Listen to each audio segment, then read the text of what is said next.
Joined by Dereham Town manager Tom Parke after Dereham's 3-2 defeat today against Chasetown. Toasty, 2-0 up after 5 minutes. I bet you thought Christmas had come early. After about half an hour, it then started to go wrong. What do you think made it go wrong?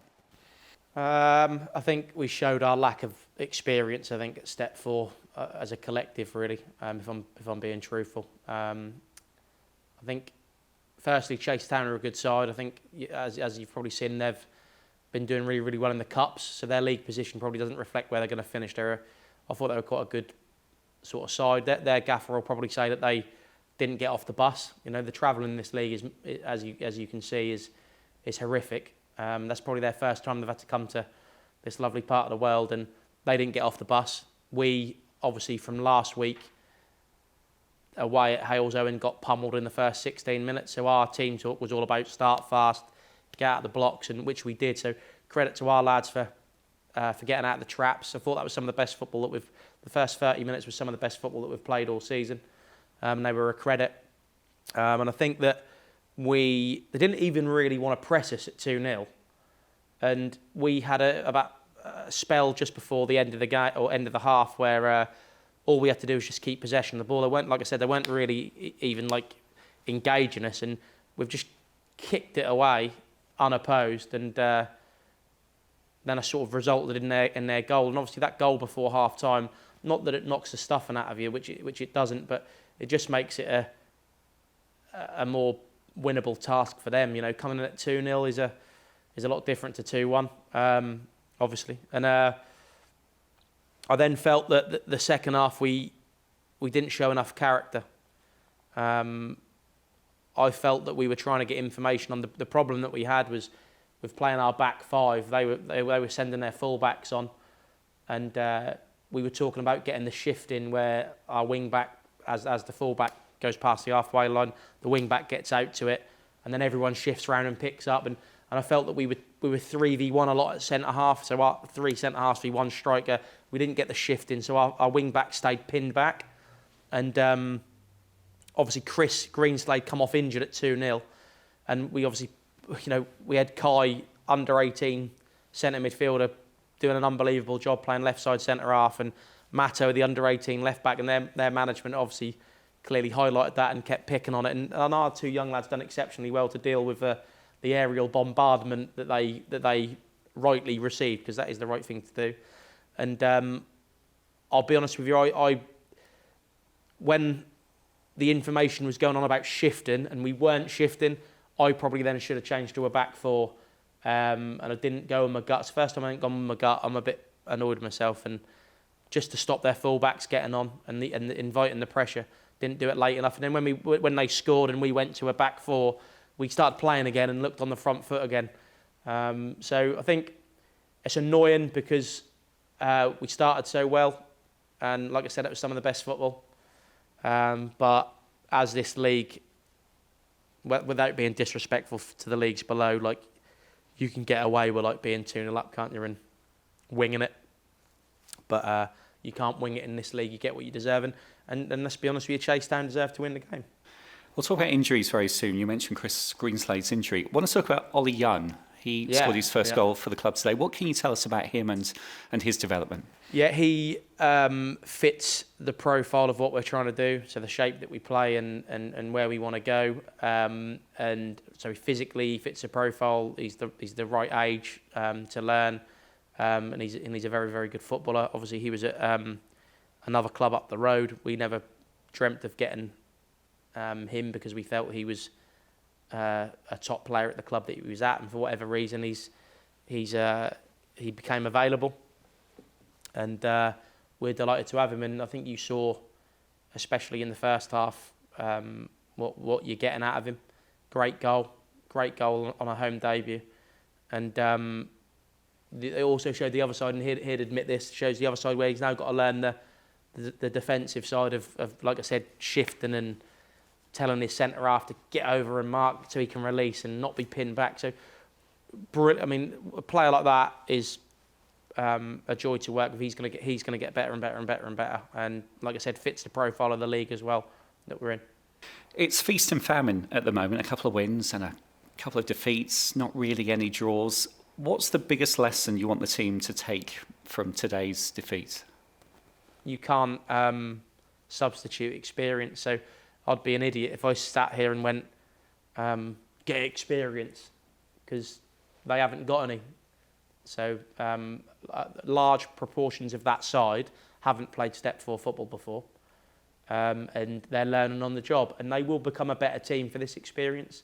And actually, what I would say is it don't half evolve you as a character. So you're either in the trenches and you learn, and you're accountable for what you do, or you go and find another club and wave the white flag. So I think it's very, very easy to go and play for a team that have all the best players and have the most money and win at a lower level. I think anyone can go and do that. I think to go and test yourself at a higher level as a younger player and learn on the job, you're going to be such a better player for that experience. And I think it's just testing their character. I've been very clear on these interviews. This year is going to be up and down. There's going to be a lot of downs, and there's going to be some great ups. And that is just, unfortunately, the nature of what this football club is this year. You know, like I said, it was in a mess in the summer through no one's fault, nobody's fault. It's an absolute disaster. And like I said, we've just had to throw players together and then try and nick players as the season go along and evolve and get a better spirit. I mean, the spirit in there is amazing. They're a great group. They now know each other. There's no excuses anymore about we haven't had a pre-season, blah, blah, blah. We've now nearly seen every team once. We've got videos on every single team. So theoretically, second half of the season, we should tactically be a lot better than going into things blind. You know what I mean? So they've just got to show heart, character, and they'll grow up. I mean, it's either that or you get your big old checkbook out and sign a load of experience or buy a load of experience. We can't do that. So unfortunately, it's time to not moan about that, and it is what it is. Just got to get on with it. You mentioned before we had a chat about pre-season before the game. You didn't have a pre-season. You've now upped the training at the FDC. What difference is that now making in terms of working with the group? Well, unless I'm Houdini, which a lot of my friends will tell you I'm not, definitely not very good at magic, we've got to get away from the element of throw a load of players together and then wing it. Like, as in, turn up, this is the game plan. Because you can do that with, no disrespect, you can do that with 28, 29-year-old seasoned pros that have come down levels that know what they're doing. You can throw them all together, make them feel really happy, give them a pat on the back, and they'll go out and do it for you because they've been there and done it. This lot have not been there and done it. You have to coach them. So for me to coach the team, we need the resources and the facilities to coach the team. So hence going to the FDC, having half a pitch, being able to now do shape rather than be in a third where you can only really do a keep ball session or a bit of shooting is a massive step forward. I'm massively level-headed about this whole experience. Like that what you saw there today is exactly what that group is. That's talent in the making, but frustrating talent. So you saw the 30 minutes of what they could be, but then you also showed the reality of what they are with the lack of experience. But that will come. It only comes through going through that. So I keep going to say that, going to repeat myself, learn fast, show personality, and you will see the green sprouts come through in the end. Very quickly, before we talk about injuries, what pleased you the most about the first half an hour?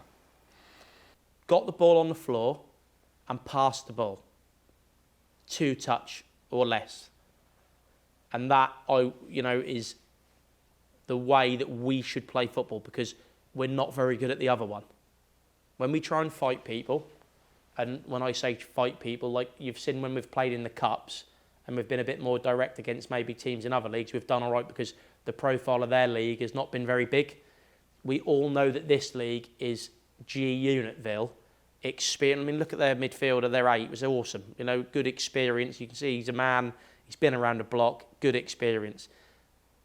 But he'd probably admit that don't like people bopping it round him, so he's got to run. So we went away from playing football and went into I call it the step 4, hook, all that. We went into that when we shouldn't have done, and we stopped playing, which was credit to them because they done really, really well. Like, and come into the game. And like I said, they got their bus journey out of the way after 30 minutes, and they showed the team that they are. I mean, they went toe-to-toe and nearly beat Spalding on Tuesday. They're a good side. But 2-0 up, we've got to be smarter.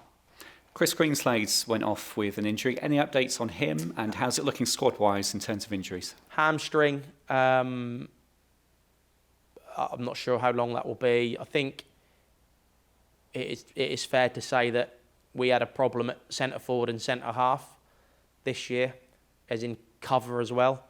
And I think we've solved the striker issue, and obviously maybe not the centre half issue. And like I said, Kai Thurston, I mean, arguably he's been out of the last however many games, he's had man of the match after man of the match as a young kid. But he's not a centre half, he's a centre midfielder. And to ask him, you know, for 60 minutes to come in and play left side centre half at 17 years of age next to a 17-year-old left back, you know, is mental. No one else in this league does that unless I stand corrected. But that's just where we are at. That is the profile of what this club's trying to do. We don't have you know, we can't go and raid 28-year-old centre halves. Don't have the money for it. So we're going to have to revolve players. Scaringly, next week is the last home game before Christmas. Yeah. How are you going to pick the players up after this? I don't think it's about picking players up. I think if you're a player, like, it's about accountability and about reality. So the reality is, if you have not played Step 4 football, it's going to take you at least half a year to adapt. Ryan Swift will sit here and tell you that when he played for Cambridge City, that took him half a year to adapt to that level of football. You know, so there are signs that we are going to be a very, very good team, but there are a lot of harsh lessons to be learned this season. So as long as everyone is on the same page, which we are, because we all know where we stand, we're not going to be magicking up £350 a week centre half from anywhere anytime soon. So we have got to be patient. We've got to take the ups level-headedly. We've got to take the lows like today level-headedly, and then eventually you'll start to see it come through. From frustration, you now sound excited. Good luck next weekend. Thank you. I'm not really that frustrated, bizarrely. The old me would have been tearing my hair out. I sort of know where we're at. So I'm a bit level-headed. I might be the most level-headed one out of everyone. They are what they are, but they will get better. Toasty, thanks a lot. Good luck next week. Thank you very much.